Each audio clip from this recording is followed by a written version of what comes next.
Hello and welcome to another episode of Let's Play Hull City in Football Manager 2018.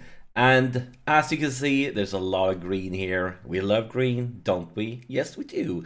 Since last episode, a great first game of the season versus West Ham, we played a few more games. We played the Euro Cup qualification versus Belenenses, a team from Portugal. And we managed to win both away and at home. And of course, I was rotating. I was using a weaker team. So, yeah, basically got the job done. I expected us to win without too much trouble, and we did.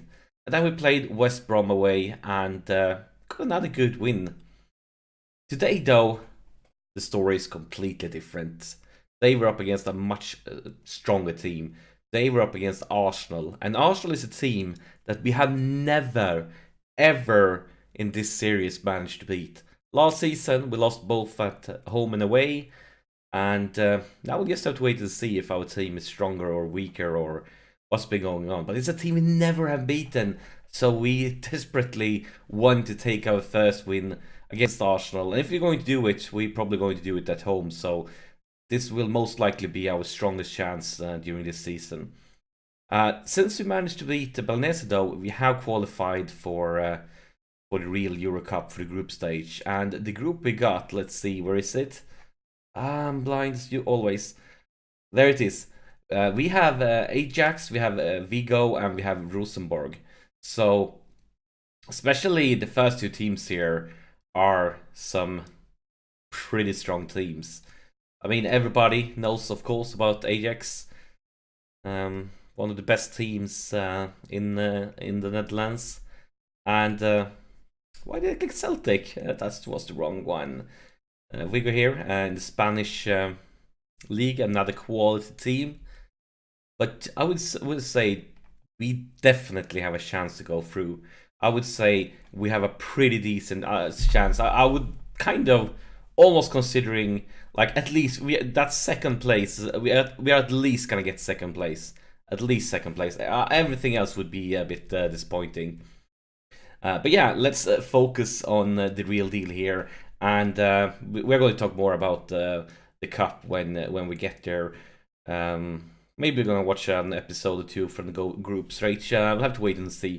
But yeah, last episode I talked a lot about the transfers I have done. As I said, episode was really long. I decided to not to talk about other teams, but for this one, I thought we could take a quick look at the transfer window, the big ones. And the biggest one is Keita Balde for 112 million euros from Monaco to Man United. That is a lot of money, but he's also very good. But is he 12 million euro good? I'm not sure. But yeah, very, very good player. Almost like a complete player, like these physicals, the mentals, and of course from the technical part, like almost all the right ones for his role. But that's a lot of money. And the second biggest signing is Dembele from Barcelona to Chelsea, 106 million. Pretty good player too. And yeah, some big bucks have changed owner here. And then Man City managed to sign Delali from Tottenham. Tottenham actually had a few players transfer listed because they were disappointed, wanted to play in Europe and so on, because of Tottenham's crappy season. So they actually also lost Eriksson. And then the fourth one is Julian Brandt from Leverkusen to Man City. And if you take a look at teams, I kind of would like to. Well, first off, we can see Tottenham lost some, as I said. They lost some big names here. Delali, Eriksson. And going to be very tough for them to replace them. So most likely Tottenham is going to have a weaker team this season. Some interesting signings, I must say, is Chelsea. And you saw they signed Dembele. But they did make some other great signings, I believe. Kessié from AC Milan. He's still only 23 years old in his save. This was actually one of the players I was looking at myself, because they really wanted a good box-to-box midfielder. And I were definitely interested in him. Unfortunately, he had no interest in joining us. And I feel like it's a pretty good signing. I mean, they only paid 27 mil, but with some add-ons it could increase. But still, I think this is a very good signing for them. And then another name is Di Macchio, and I had him myself in my AC Milan save earlier in when FM18 just got released.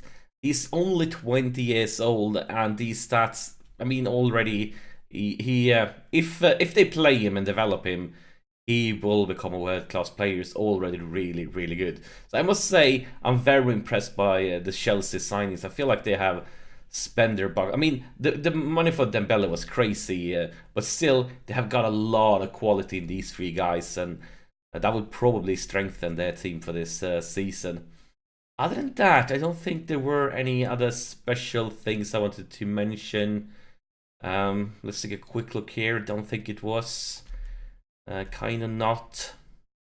Actually, I want to mention one of Liverpool's signings, because there was a signing that I was considering myself. They got Tielemans for only 12.75 mil. This is a very, very low price. He was transfer listed, and I considering him myself. The problem is, as you know, I already had too many playmakers. I felt like I wanted him, but I just can't sign another playmaker. And for that low price, 12 mil, I think that's a lot of bang for the bucks. Really good signing for Liverpool. Really good price. But yeah, I think that was it for the major signings in the Premiership. I actually want to mention quickly my youth keeper here. I actually been using him in the cup games. I'm probably going to continue to do that for easier games when I feel like we have a good chance of winning it, because he has such a great potential, and he's just becoming stronger and stronger. I wanted to loan him out for this season, but I needed to loan him out to a club in England for him to become homegrown. But I only got offers for clubs abroad, so I kept him. But I feel like I need to play him to have him keep on developing. So of course Joe Hart is my number one dude, but for easier games, cup games and so on, I'm definitely going to try to use him as often as possible. And this is the Arsenal team we're up against, and I talked about them the last time we had them in the episode. I would say Bobby Firmino for Liverpool is a very interesting signing, and they had him the last time also. Peter Cech still doing strong in the goal. Yeah, we'll have to wait to see. We have never, as I said earlier, never beaten them. I'm going to bring that up. We lost the last game. We wanted to get revenge, but we have never beaten them. But our team, even though we haven't made any fancy signings, I said it before, we have a lot of young players that is improving for each season. So even without any fancy big signings, our team should be stronger this season than it was the last season. And maybe, yes, maybe it's not the same case for them. Maybe they have some old dudes with declining stats. And here's Moreno into the box, and oh my god, it's a dream start, and it's the former Arsenal player Oxlade-Chamberlain that scores the opener. And what was that? We played like 20 seconds. What a dream start. This is crazy. This is exactly what we wanted.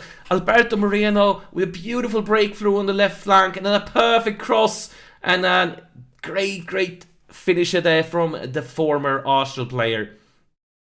And another thing, I'm just going to pause this quickly. Another thing I need to mention is Afonso Sosa and Mr. Brannica. They are back. This is their first game of the season. I talked about them in last episode. They played in the Olympics, and they played all the way up like to just before the season started. So when they came back, they were really tired, needing a rest. So I sent them on a holiday, and now they're officially back. This is the first game they are playing this season. Not impressing though, guys. Come on, those 6.8 ratings. Did I send you on holiday for just to have you chilling on the beach, drinking drinks and eating snacks? No, I sent you on holiday to be fit machines that could run quick, dribble, and do some crazy stuff on the pitch and win us games.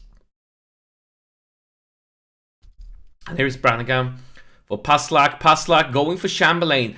A very optimistic pass is intercepted, but maybe we can win it back here. Let's see. Doesn't look like it, because this one is traveling quickly in the wrong direction. But yeah, here is Afonso Sosa. Maybe he haven't only been drinking drinks. Maybe have done something real. And this Gnabry, another former Arsenal player with a decent chance. Right now, looking at the created chances, 5-1. We are definitely dominating things, but a 1-goal lead versus Arsenal, I feel like it's nothing. They are a very strong team, and this could turn around very quickly if things goes bad for us. And here is Ricardo, the throw-in for Arsenal. Caleri, Lacazette, beautiful Incepte, Dembele, Gnabry, Moreno, Afonso Sosa, Brannigan, Gnabry, back to Dembele. Guys, what are you doing here? Do you have a plan? I'm not sure. Guys, do you have a plan? What's going on here? Dembele, Brannigan, Sosa is playing this like a nice, beautiful triangle, back and forth. But that was a crappy pass. That wasn't a very close pass. That was a garbage pass. And it's like I said, a lot of Arsenal players into the box. This is really, really dangerous. Bobby Firmino sets up Caleri just before half-time. And it's a very, very bad moment to concede a goal. Oh my god, the lads will go just into the dressing room ASAP after having this happen to them. I feel like that was kind of like when Barcelona has a bad day in real life, you know, they are passing it around for like 20 minutes without the opponent having the ball, but Barcelona doesn't manage to do anything, and then the other team wins it back. I felt like that was us today. We passed it around, our like playmakers were passing it around for like 5 hours, hoping that the opponents would just surrender by getting tired or something, and then we lost it and they just went for goal and scored, and oh my god, that could just have become even worse. 2 minutes of extra time, and that should be the halftime whistle. We were completely dominating things. Then they had like 3 chances in a row. We definitely want to tell the lads we're not pleased. We need to step it up in the second half here. Gonna go, yeah, far from pleased. And look at these ratings. They're not good enough. Former Arsenal player Gnabry with only a 6.4 rating. Come on, mate. You should be motivated for a game like this. You should be giving 100%, showing some passion, and I'm not seeing that right now. Not at all. And I'm actually considering changing the formation around, because nothing is going on right now, and this is not what we want. And yes, I'm going to do that. Let's change things around. Let's bring Sosa higher up into the pitch. I'm going to change you around as I didn't mean to click you. Mean to click here, and I'm going to bring you up as a box to box. We'll have to do. We're actually going to try to go attacking. Yeah, we are happy with that. So we were creating so many chances and then nothing. But maybe it's time to bounce back here. Maybe it's time to actually start proving ourselves again. Here's Lapadula, the goal-scoring machine. Alberto Moreno trying to pick up another assist, maybe. Are you? Nope, Dembele, Brannigan, and Gnabry, and look at that one!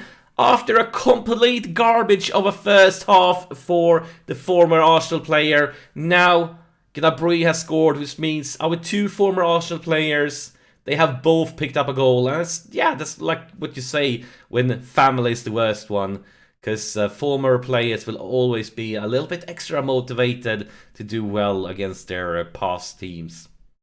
Beautiful, but we're going to keep the tactical changes for now, because we got that goal, but I weren't pleased with the way we have been playing in the second half. It's Brandon with the corner, into the box, cleared, Chamberlain picks it up. What will he do? And that was a weak pass, but it gets a little bit lucky. And he's Gnabry, and it's cleared. It's cleared.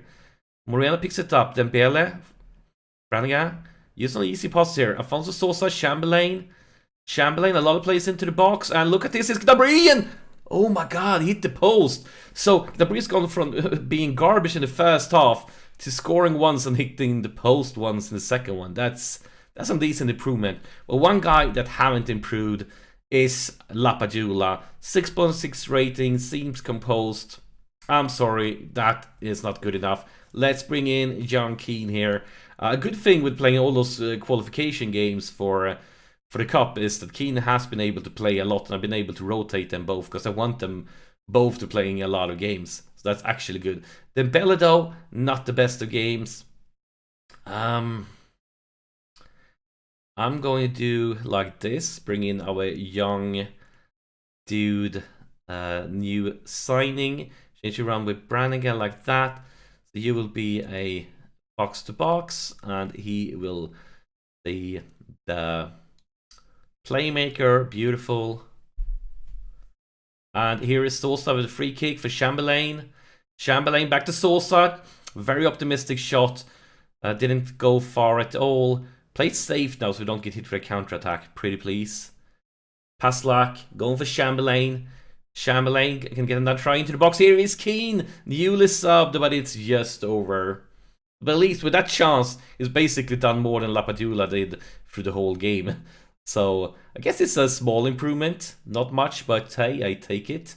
Chamberlain, beautiful interception. Afonso Sosa, great crosses. Keane is Keane. Keane is not Keane. Keane is nowhere to be seen. I thought that maybe it's something were going to happen, but not great. So we have one sub left, and we have a lot of dudes that's getting tired. But at the same time, I mean, look, you don't want to sub a guy with like 8.3, 8.2 ratings. What should we do? What should we do? Some difficult decisions here. Really difficult decisions.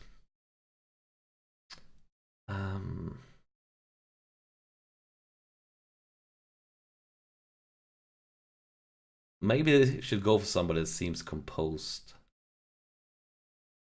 But still, this is... I think I'm actually going to keep it like this. I mean, they are playing so well, these lads.